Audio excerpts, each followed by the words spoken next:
Ordinary, Extraordinary, Jane Austen by Deborah Hopkinson. Illustrations by Qin Leng.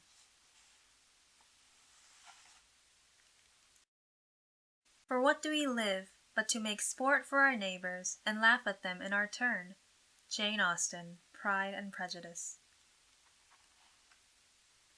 It is a truth universally acknowledged that Jane Austen is one of our greatest writers.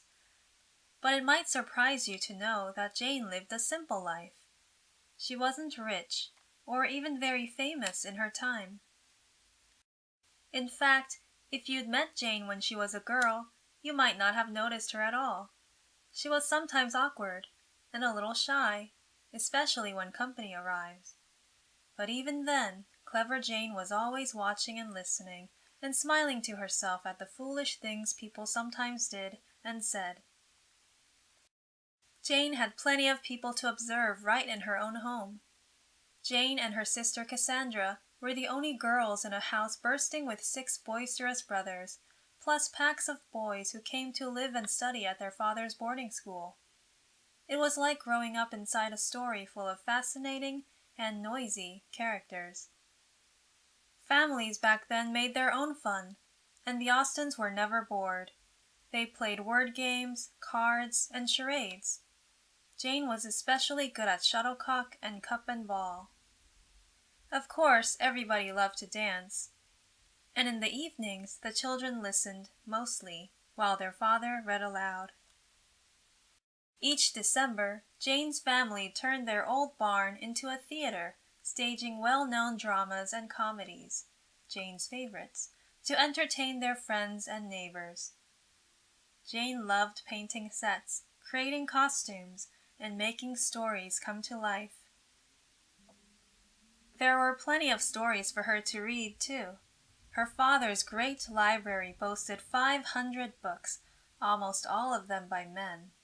Since Jane had little outside schooling, the library was her classroom, and while Jane devoured everything, from history to poetry to biographies, she loved novels best of all.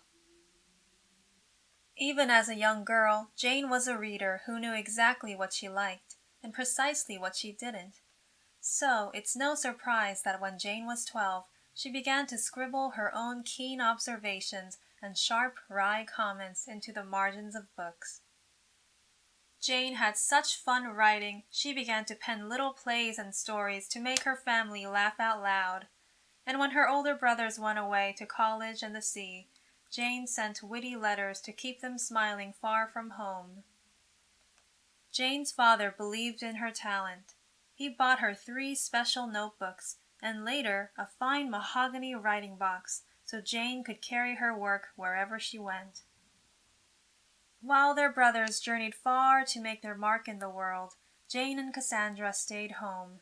Like other young ladies, they played cards and danced, shopped for lace to trim a bonnet, and gossiped about suitors and marriage.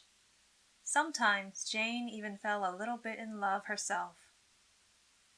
All the while, Jane kept reading and listening, and of course practicing her writing, and when she was still just a teen, Jane felt ready to write novels of her own.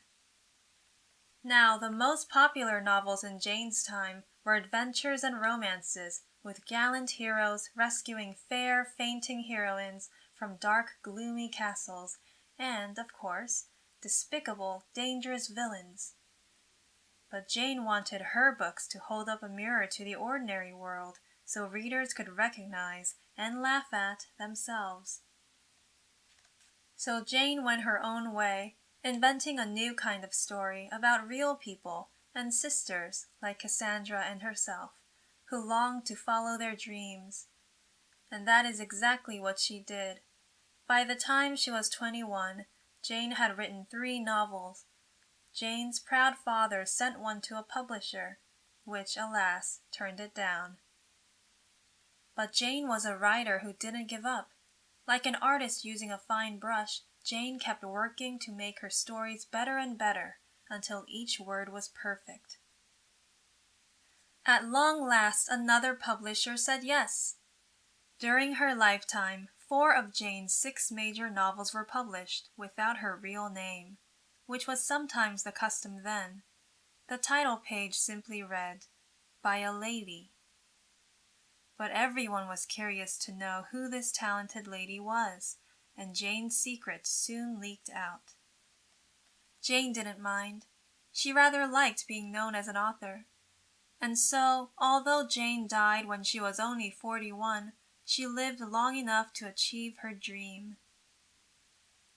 Now, 200 years later, I wonder if Jane would be surprised to learn that her books are still read and loved by people all over the world.